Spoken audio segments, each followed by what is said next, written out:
here as a Democrat or as a Republican.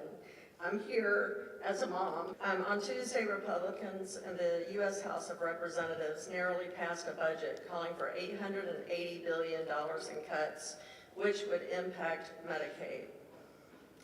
If it makes it in the final budget deal, these cuts would completely disenroll nearly 2 million Virginians that rely on Medicaid for health care.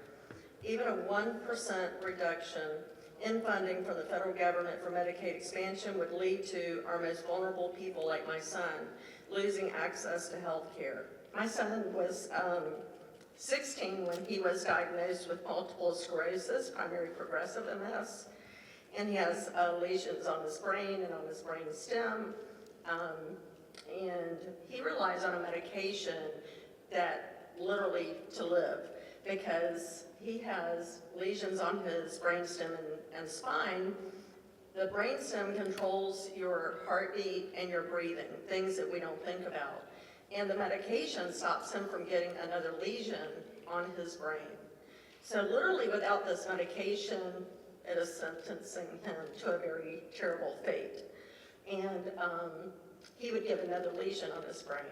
He relies on Medicaid to provide that essential infusion medication so that his heart doesn't stop and his breathing doesn't stop.